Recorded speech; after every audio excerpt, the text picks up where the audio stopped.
Bueno, familia, vamos a comenzar. De antemano quiero tomar el tiempo para agradecer tantas preguntas a veces que llegan vía Facebook o vía correo electrónico. Créeme que a veces me llegan demasiadas preguntas y tengo que elegir a veces de las que creo que son las más buenas o en cierta manera las más con más demanda para poder contribuir con la información que es necesaria. Y hubo preguntas también en cuestión a este versículo de Corintios. Y aquí empieza Rav Shaul a hablar algo sobre que ha sido un problema desde mucho tiempo. Y vamos a empezar primero de Corintios capítulo 7, versículo 18. Dice, ¿fue llamado alguno siendo circunciso? Quédese circunciso. Fue llamado alguno siendo incircunciso, no se circuncide. La circuncisión nada es y la incircuncisión nada es, sino el guardar los mandamientos de Hashem.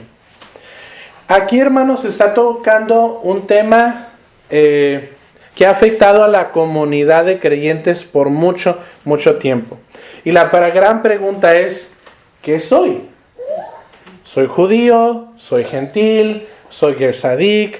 ¿Soy cristiano? ¿Soy pagano? Y empieza un tipo de crisis de identidad.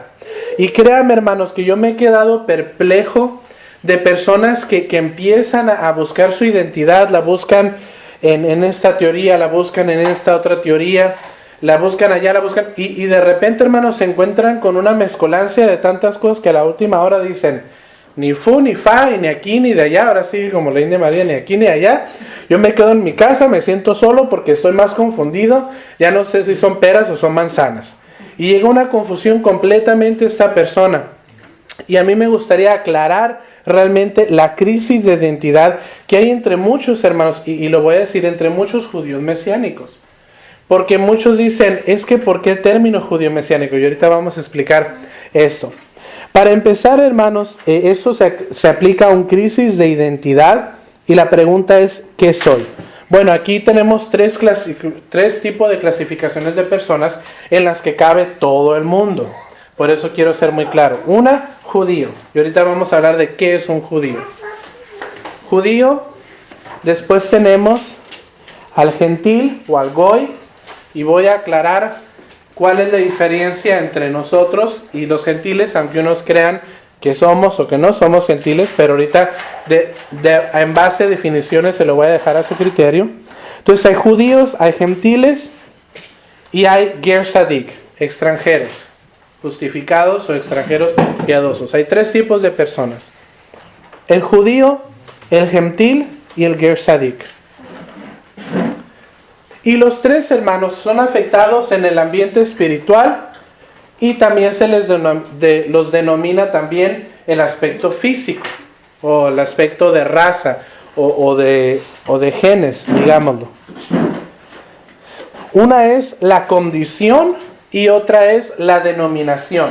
Y esto quiero que quede claro. La condición es judío, gentil o ger sadik.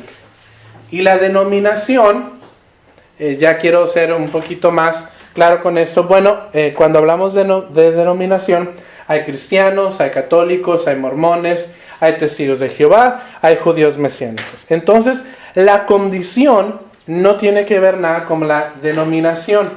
La denominación es judíos mesiánicos. Y la condición es la condición en la que estamos. Condición número 1 que voy a explicar. Un goy. ¿Qué es un goy? ¿Qué es un gentil? Un goy, o en plural, goyim. Goyim es gentiles, o goy es gentil. Lo clasifican 4 puntos. 1 es un idólatra. Participa de avodah zará. Avodah quiere decir servicio, y zará, con Z-A-R-A, es foráneo o extraño, o, por ejemplo, el término de Ish Sará es fuego extraño, que los hijos de Aarón presentaron fuego extraño. Entonces, avodah zará, este es el término que se usa en el judaísmo para la idolatría. ¿Por qué? Porque es un servicio del corazón a algo extraño, a algo que no es Hashem. Entonces, cuando usted oiga el término avodah zará, se está hablando de idolatría. ¿Y qué es idolatría? Podríamos dar una definición muy larga y muy profunda, pero básicamente es esta. O es adorar una imagen, o una cosa, o poner una cosa o una persona antes que Hashem. Porque obviamente en el mundo antiguo teníamos las imágenes, como hasta el día de hoy las tenemos, pero mucha gente dice, bueno, es que ya no nos adoro, tal vez ya nos adoran como antes.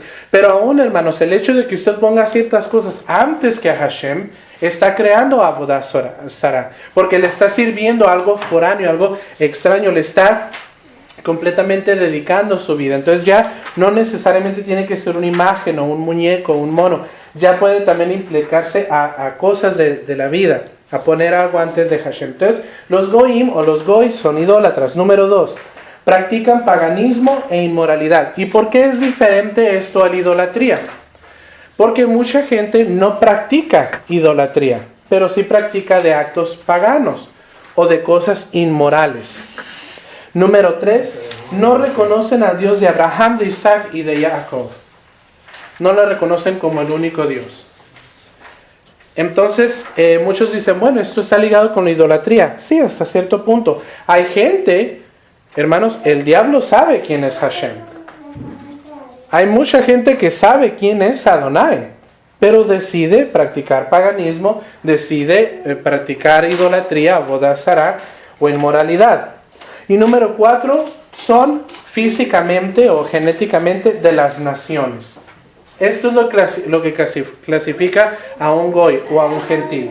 Idólatra, practica paganismo o inmoralidad, no reconoce al Dios de Abraham, de Isaac y de Jacob, y es físicamente de las naciones. Entonces, por ende, hermanos, siempre ha habido una controversia, especialmente entre muchos movimientos mesiánicos. Si clasificamos a sus personas o a la persona de su servidor como un goy. Yo personalmente no me clasifico como un goy, porque yo no practico idolatría, ni practicaré inmoralidad, ni paganismo. Soy de las naciones, sí lo soy, porque físicamente no soy de Israel, pero las demás clasificaciones a mi persona no me caben. Ahora, ¿qué es un judío? Un judío en nuestros tiempos, porque también la clasificación puede variar en muchos términos. Incluso hay un libro que dice What is a Jew? Que es un judío y está como así de grueso, porque hay tantas explicaciones. Pero básicamente, hermano, un judío es una persona que guarda Torah, que reconoce al Dios de Abraham, de Isaac y de Jacob, y que físicamente desciende de las 12 tribus. ¿Por qué puede causar un poquito de confusión todos esos términos? Porque ahora hay conversión al judaísmo. Hay gente que físicamente no es de las 12 tribus de Israel y se convierte al judaísmo y lo clasifican como judío. Por eso este término puede hacerse de que no, sí, no.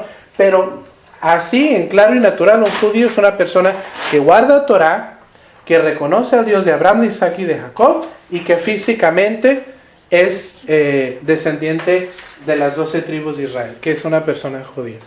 Ahora usted me puede decir, hermano, pues es que yo tengo un vecino, tengo un amigo que se dice ser judío y tiene un apellido judío, pero no guarda Torah. Bueno, sigue siendo judío porque es un israelita, es un judío, viene de descendencia judía. La clasificación de la persona número 3. Un ger sadik. Ger quiere decir un extranjero o un foráneo, una persona de fuera del pueblo de Israel. Y sadik quiere decir justificado o piadoso, en ciertos términos también se interpreta. Un ger sadik, uno, ha decidido guardar Torah y sus instrucciones, cree en el Dios de Abraham, de Isaac y de Jacob, y son de las naciones de la tierra. Por eso yo personalmente me considero un ger sadik. A mí cuando me dicen, es que tú eres un gentil, yo digo, no, porque yo no soy idólatra, yo no soy. Y cuando me dicen, eres un ger sadik, bueno, sí, porque no físicamente hasta el día de hoy no me he hecho un ADN y no siento la necesidad de hacerlo, pero no me ha hecho un examen de sangre y hasta el día de hoy no sé si pertenezco a una de las 12 tribus. Y la verdad, hermanos, ya a este punto eso no es importante. Si lo sabes, qué bueno, y si no, no. Ya estás adentro, ya eres parte del pueblo de Hashem. Entonces tenemos estas 3 clasificaciones, hermanos. La denominación a la cual pertenecemos se llama judíos mesiánicos. ¿Por qué? Porque tenemos, hermanos, que ser lógicos y entender que los primeros creyentes en Yeshua fueron italianos o rusos. Me equivoco, creo que fueron japoneses. Los primeros creyentes en Yeshua, ¿qué fueron? Judíos. Acababan de celebrar Pesaj.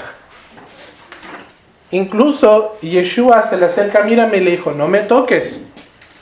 Porque incluso tocar un cadáver era en contra de Torah. Guardaron Shabbat para no ir a la tumba. Guardaron el cuerpo de acuerdo al rito y se apuraron porque ya venía Shabbat. Entonces los primeros creyentes eran judíos. Después llega Rab Shaul con su bola de Ger Sadik y pues ahí cambió un poquito la historia. Pero el movimiento genuino fueron judíos mesiánicos. Y pues ahí entramos nosotros. Por eso, hermanos, Rab Shaul da toda esta enseñanza de los injertados al olivo. Porque él quería decirle a su pueblo judío, hermanos, a nosotros se nos dio la bendición, de nosotros fueron los escritos, los profetas, las promesas, pero aquí está este pueblo que es extranjero y quiere hacerse como nosotros. Incluso, hermanos, si usted lee detalladamente la Torá, cuando el pueblo de Israel salió de Egipto, la Escritura nos dice que una multitud de naciones salieron con ellos, porque vieron las proezas que Hashem había hecho en Egipto. No solo salieron egipcios, muchos egipcios dijeron, ten mis alhajas y me voy contigo. Y muchos de ellos decidieron seguir al pueblo de Israel. Incluso una de estas tribus fue la familia de la esposa de Moshe. Ellos eran madianitas. Se unieron después Jetro y su tribu se unieron. Y Hashem les decía, si ellos aceptan las instrucciones que yo les he dado y aceptan acatarse a lo que yo he dicho, no los corran. Déjenlos estar ahí en paz. Incluso había ciertas leyes de que tú no puedes ser hostil contra el extranjero. Ten mucho cuidado, y lo ponía casi al nivel, hermano, de la viuda y el huérfano. Ten mucho cuidado de serle piedra de tropiezo o ten mucho cuidado de ser hostil en contra de él.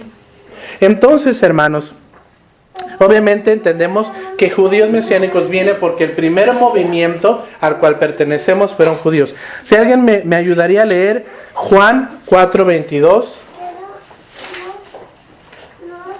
Juan 4:22, por favor, quien lo tenga lo puede leer con voz audible.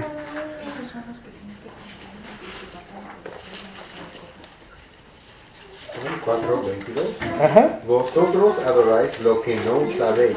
Nosotros adoramos lo que sabemos. Porque la salvación viene de los judíos. Ustedes adoran lo que no saben. Pero nosotros adoramos lo que sí sabemos. Porque la salvación viene de los judíos. ¿Por qué, hermanos? Porque desde que a Judá se le profetiza, el cetro no será quitado de tu mano.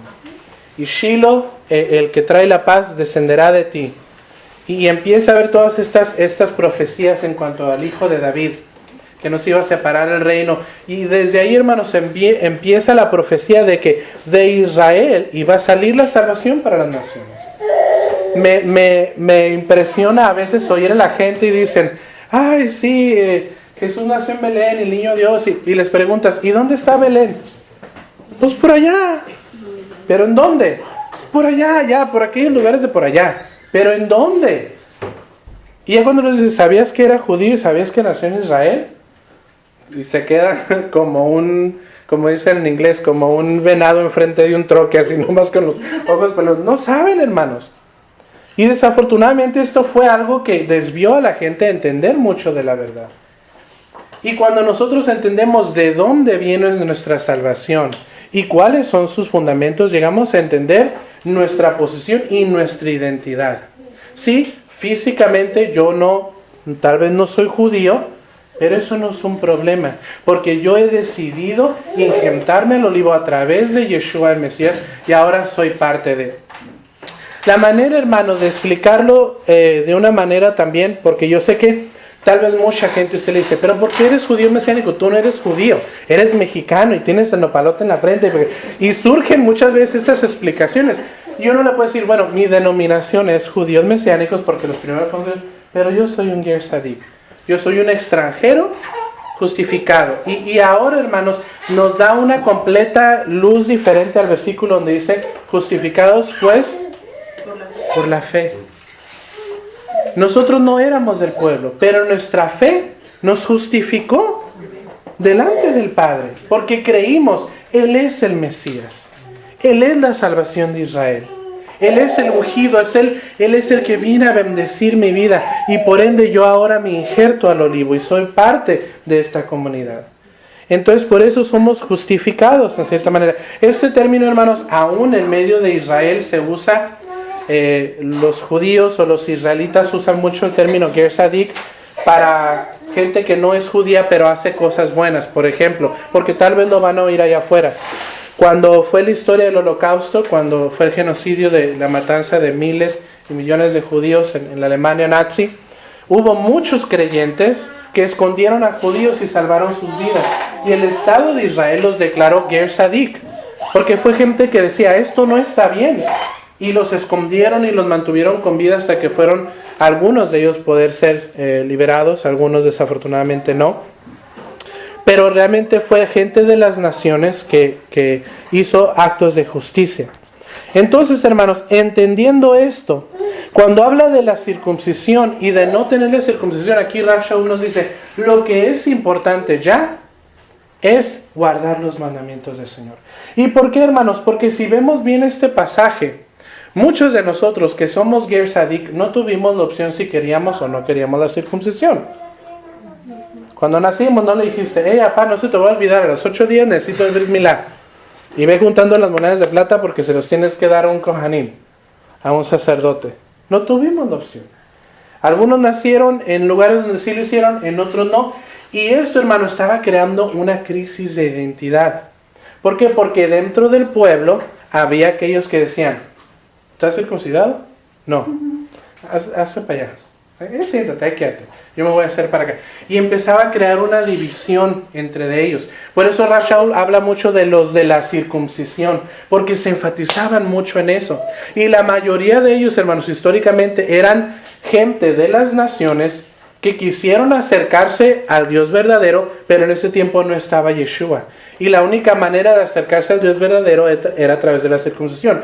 Ya ha venido Yeshua, la puerta se abría. Y Pablo decía, no es necesario. Lo necesario es guardar los mandamientos de Dios. ¿Por qué, hermanos?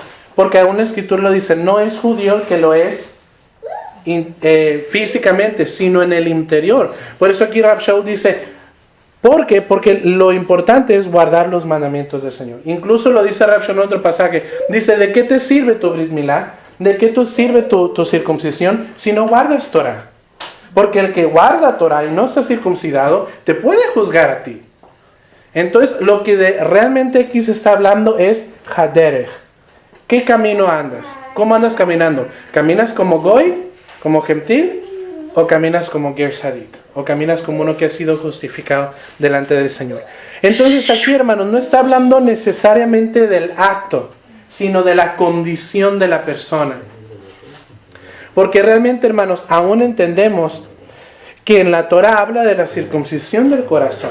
El pueblo estaba circuncidado físicamente, pero su corazón no estaba circuncidado. Y pecaban en contra de Hashem. Y les decía, circunciden su corazón, quiten la impureza, quiten la inmundicia de sus vidas, para que puedan estar bien delante de mí. Versículo 18. Fue llamado alguno siendo circunciso, quédese circunciso. Fue llamado alguno siendo incircunciso, no se circuncide. La circuncisión nada es y la incircuncisión nada es, sino el guardar los mandamientos de Hashem. ¿Qué quiere decir fue llamado alguno? Algo, hermanos, que tenemos que entender, y dialogaba con una persona en línea sobre esto, me decía, es que ustedes los mesiánicos ven mucho entre las líneas. Ustedes léanlo así como es. Ustedes no profundizan mucho porque se van a confundir. Yo le decía, yo la pregunta que le hice a él fue, ¿has platicado tú con un rabino? ¿Te has sentado tú a servirte una tacita de café y quebrar un cuernito o una conchita y decir, venga rabino, vamos a platicar? Si te dicen que no, se dan cuenta, hermanos, que cuando un rabino habla, tú tienes que escuchar cada una de sus palabras y entenderlas. Incluso, hermanos, hay un libro que se llama Pirkei Avot, que son los dichos de nuestros padres. Y a veces con una sola frase, los rabinos daban a entender o enseñar una profundidad de enseñanzas que a veces la gente nomás se quedaba, ¿qué dijo? Y ya después llegaban sus discípulos y dijo, mira esto, esto y lo otro. Hermanos, Yeshua hablaba de la misma manera. El que esté libre de pecado, que arroje la primera piedra. No tuvo que mencionar los pecados de cada uno, que ya lo sabía el maestro. Nomás tuvo que decir una simple frase. Hipócritas, sepulcros blanqueados. Ellos ya sabían a lo que se estaba refiriendo el maestro, y inmediatamente, generación de víboras. Y se daban la vuelta y se iban. Hermanos, cuando los rabinos hablan hay que profundizar sus palabras. Y cuando, especialmente Rab Shaul, siendo una persona tan entrenada, cuando dice, fue llamado alguno siendo circunciso. Fue llamado, hermanos. Y muchas veces se habla del llamado en muchos sectores. Pero cuando se está hablando del llamado aquí es cuando el Señor pone delante de usted el pacto. Cuando el Señor pone delante de ti el camino y decides andar o no andar en él. Versículo 20. Cada uno en el estado en el que fue llamado, en él se quede. Ahora, lo posterior, lo que se acaba de leer, no interpreta que si Hashem te llama, te quedes en la condición de un goy o de un gentil. ¿Por qué, hermanos? Porque un gentil no puede seguir a Adonai. Un gentil no puede seguir a Adonai. Y lo digo otra vez porque hay gente que le da el ataque al corazón porque no entiende el término gentil. Un gentil no puede seguir al Señor porque lo primero que lo bloquea es su idolatría. O su inmoralidad, o su falta de reconocer que Adonai es Hashem. Y ahí, hermanos, entramos a un tema muy, muy delicado porque entonces la gente dice, bueno, ¿cómo clasificamos a nuestros otros hermanos? Bueno, ahí tenemos que ver qué es lo que ellos están practicando, cómo están caminando y cómo están viviendo sus vidas delante del Señor. Y yo creo que lo más claro que puede filtrar eso es la palabra del Señor. No su servidor, ni nosotros, ni nuestros juicios, sino los juicios del Señor. En este caso, hermanos, un gentil no puede seguir a Hashem. Un idólatra, uno que no reconoce a Dios verdadero, no puede seguir a Hashem. Esto habla de que no busquemos el Brit Milá. Si no lo tienes, está bien. Si lo tienes, está bien. Lo que importa es guardar la Torah. Básicamente, Rab Shaul estaba diciendo en el versículo 20, cada uno en el estado que fue llamado, en él se quede. En otras palabras, si no tienes la circuncisión, no la busques, no la ocupas. Lo importante es que no vivas como un goy. ¿Y cómo vive un goy? Aquí viene la revelación. Un goy no guarda Torah. Un gentil no guarda los mandamientos del Señor. Así se le clasifica. ¿Por qué? Porque no participa de los mandamientos del Señor. Entonces, por ende, hermanos, lo más importante es guardar los mandamientos del Señor en cuanto a nuestra condición. El Brit Milá o el pacto de la circuncisión es bueno, pero empezó a crear división entre los judíos o los fieles a los judíos, los fieles a la circuncisión, que ahorita vamos a hablar de ellos, y entre los Ger Sadik. Cuando Rab Shaul, hermanos, cuando Pablo habla de los fieles a la circuncisión, está hablando de aquel grupo de personas que antes de que viniera el Mesías querían y entendían que el Dios de Israel era el Dios verdadero y la única manera de entrar a ese grupo era la circuncisión. Para que me entiendan un poquito, y los que estuvieron aquí en el estudio de Romanos van a saber un poquito más de lo que estoy hablando.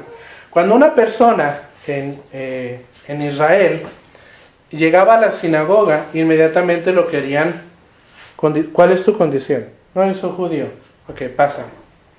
¿Tú qué eres? No, pues no me convertí al judaísmo, pero yo creo en ti, Dios. Ok, siéntate atrás. Porque para nosotros, sí, qué bueno que reconoces, pero si no has hecho toda la conversión, para nosotros sigue siendo goy. Siéntate atrás. Qué bueno que crees, pero mientras no te conviertas, tú vas a estar. Y los mandaban atrás, o a veces tenían partes especiales para ellos. Incluso, hermanos, en el templo había la sección de los gentiles. Y ellos ahí estaban y podían ir al templo, pero tenían su sección. Venido Yeshua, se rompe el velo, empiezan a entrar aquellos, pero fíjense, hermanos, lo que es el poder entender el proceso de las cosas. Cuando una persona se convertía a lo que era el judaísmo, tenía que hacer 3 cosas, y esto ya hemos hablado de ello. Confesar que Adonai es el único Dios, había una inmersión de agua para purificarse y se circuncidaban. Cuando una persona viene a Yeshua, reconoce que soy un Dios y que solo hay un Mesías, se sumerge en un tevilá y se le circuncida su corazón. Empieza a guardar los mandamientos, empieza a vivir esa vida de santidad. Pero lo que pasaba es que los fieles a la circuncisión decían, ay, estos entraron tan fácil nomás así. No, que se circunciden, que hagan pasar lo mismo que nosotros. Y Rav Shaul, no les pongan este peso, ya están aquí, ya quieren ser parte del pueblo, no es necesario. Lo esencial es caminar su vida de acuerdo a los mandamientos del Señor. Si alguien puede buscar Hechos 10:45. Por eso, hermanos, muchos conceptos de Rav Shaul no son entendibles porque no conocemos el fondo histórico y el trasfondo aún social de estos libros. Hechos 10:45, quien lo tenga lo puede leer. Los defensores de la circuncisión que habían llegado con Pedro se quedaron asombrados de que el don del Espíritu Santo se hubiera derramado también sobre los gentiles. O sea, los que ya después habían creído en Yeshua, pero defendían la circuncisión, se quedaron sorprendidos. ¿A poco entre ellos? Y no están circuncidados. Y están llenos de Ruach HaKodesh. Entonces, ahí nos da a entender que no es la circuncisión ni la incircuncisión, sino el que guarda los mandamientos del Señor. El que vive su vida alineada de acuerdo a los mandamientos del Señor. ¿Qué dice Hechos 11:2? Y cuando Pedro subió a Jerusalén, disputaban con él los que eran de la circuncisión. ¿Continúa? Había una, a ver, lee el próximo versículo. Diciendo, ¿por qué has entrado en casa de los hombres incircuncisos y has comido con ellos? ¿Por qué, hermanos? Porque ellos estaban haciendo esa división. Estaban creando problemas entre los creyentes y Rav Shaul decía, esto ya no es importante. Lo que es importante es cómo tú conduces tu vida, cómo estás caminando delante del Señor. Incluso, familia, y lo voy a aclarar porque ahí viene Pesaj. Mucha gente juzga al movimiento judío mesiánico porque dice, ¿por qué celebran Pascua? ¿Por qué celebran Pesaj? Si la Torah dice que el que es incircunciso no puede celebrar la Pascua. Bueno, les voy a aclarar algo. La Torah dice que el incircunciso no puede participar del cordero pascual. Él no puede comer del cordero que era sacrificado en el templo. Ahora, ¿cuántos van a ir al templo a Jerusalén este año a sacrificar su cordero? No hay templo.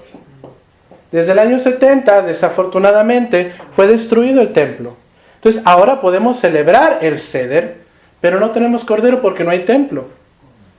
¿Por qué ya no hay? Bueno, porque entendemos quién es el Cordero. Es Yeshua. Y lo tenemos en nuestro corazón. Por ende, tú no puedes privar que alguien celebre la fiesta de la Pascua en esos tiempos porque no hay templo. Y hay mandamientos porque también muchos se preguntan, bueno, ¿qué mandamientos siguen y qué otros no siguen? Los mandamientos del templo en nuestros días no se pueden aplicar porque no hay templo. Cuando venga y regrese el Mesías y establece el templo, eso ya será otra historia. Pero en nuestros días no hay templo, entonces hay muchas leyes que no se pueden aplicar. ¿Por qué no vamos al libro de Romanos, capítulo 2?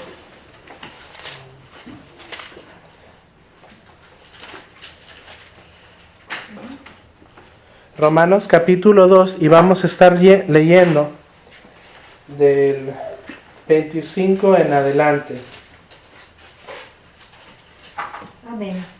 Dice, Romanos 2 del 25 en adelante. Pues en verdad la circuncisión aprovecha si guardas la Torá. Pero si eres transgresor de la Torá, tu circuncisión viene a ser incircuncisión.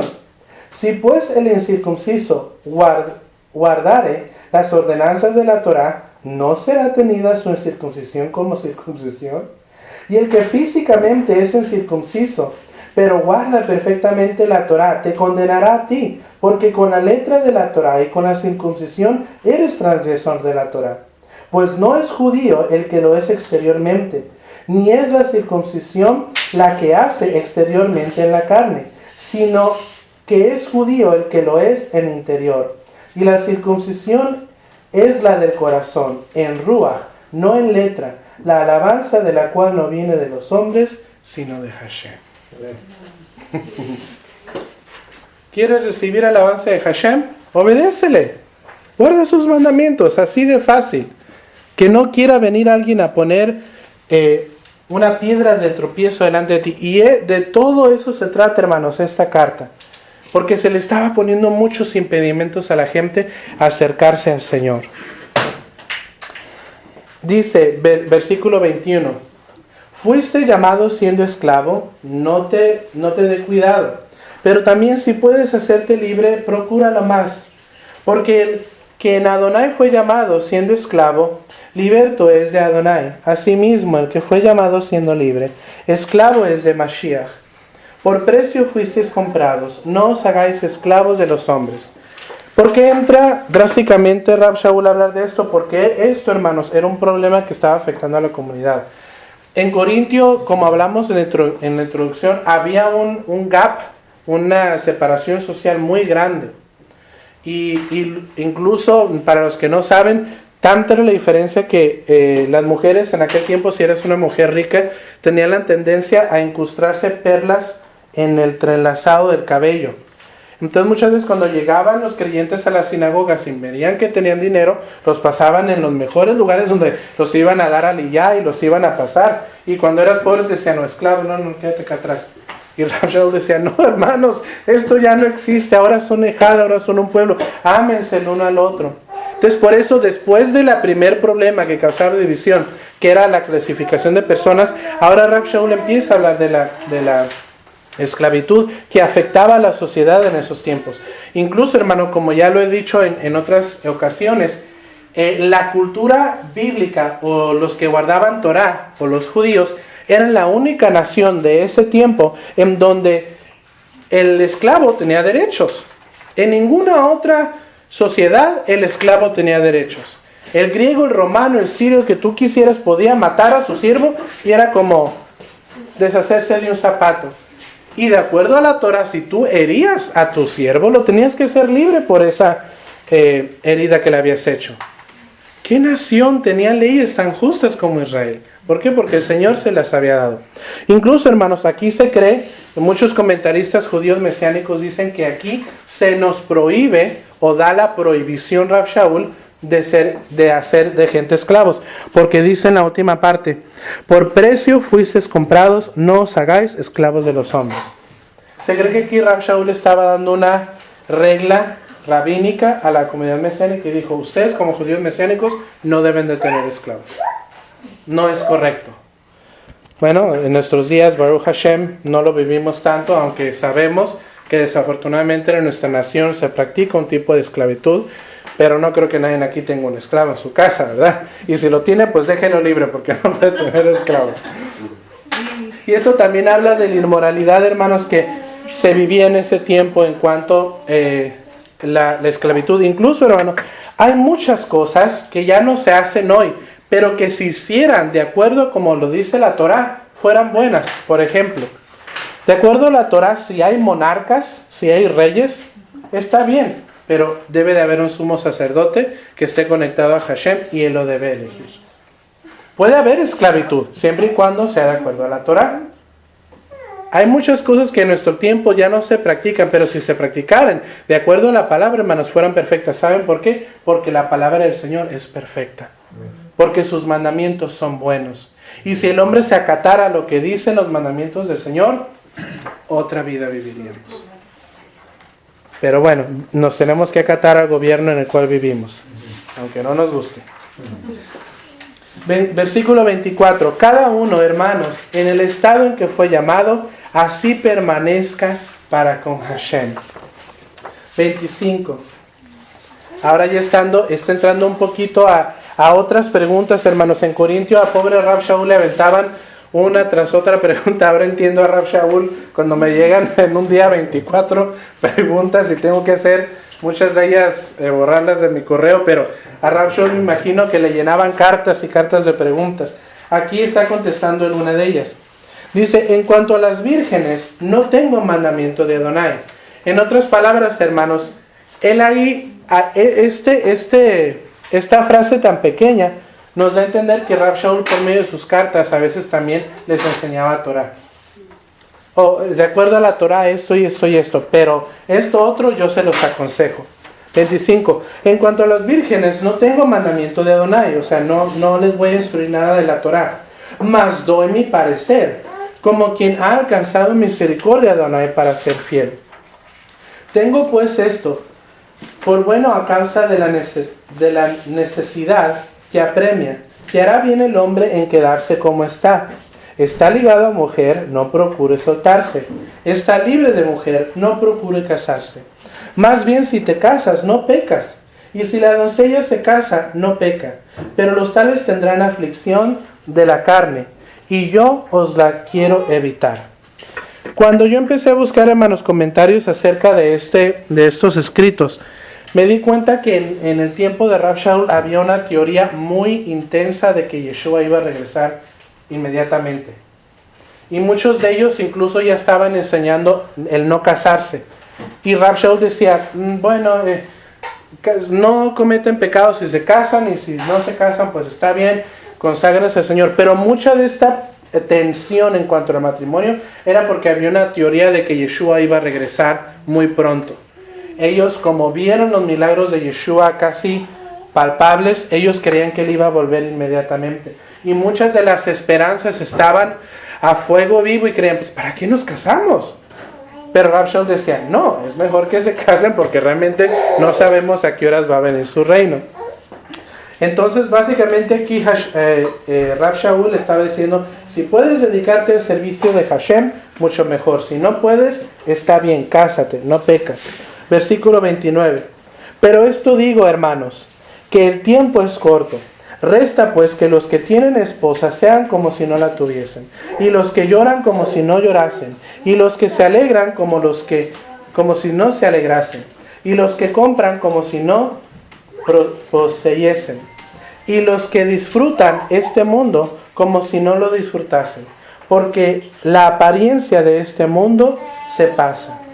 En otras palabras, hermanos, digo, había mucho este sentimiento de que Mashiach iba a regresar rápido. En otras palabras, dedíquense a lo que realmente es importante. Dedíquense a buscar al Señor, a estudiar su palabra. Esto es lo que está dando a entender aquí Rav Shaul. Versículo 32.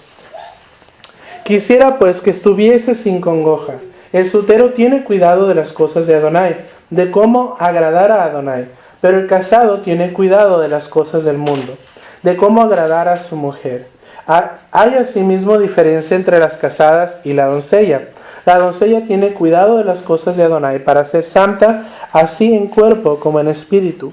Pero la casada tiene cuidado de las cosas del mundo, de cómo agradar a su marido. En otras palabras, hermanos, cuando uno entra al pacto del matrimonio, hay responsabilidades que hay que enfrentar en la vida. Y obviamente aquí está hablando mucho en cuestión al sentimiento de que ellos creían que el Mesías iba a regresar rápido. 35. Esto lo digo para vuestro provecho, no para tenderos lazo, sino para lo honesto y decente, y para que sin impedimento os acerquéis a Adonai. Un comentario mesiánico que yo vi dice que algunos ya estaban hasta pensando en no acercarse a esta fe porque me van a decir que no me case. Y yo no me quiero casar. Entonces Rav Shaul les dice, no hago esto para tender un lazo, No, básicamente se pensaba también que Rav Shaul estaba en contra del matrimonio. No era así. Él solo estaba diciendo, pues el tiempo se nos está viniendo encima, mejor si puedes dedicar tu vida a Hashem, hazlo de esa manera. 36. Pero si alguno piensa que es impropio para su hija virgen que pase ya de edad, y es necesario que así sea, haga lo que quiera, no peca, que se case.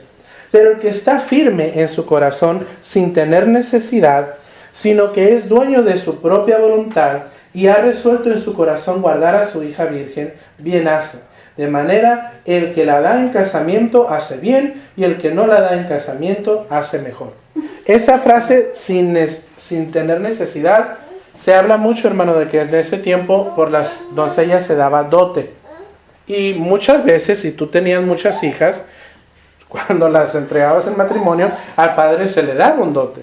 Y muchas veces era en cuestión a una necesidad monetaria. Entonces, esto es también hablando de lo cultural. Pero aquí Rav Shaul cierra su punto en el 38. De manera, el que se casa hace bien y el que no se casa, pues también hace bien.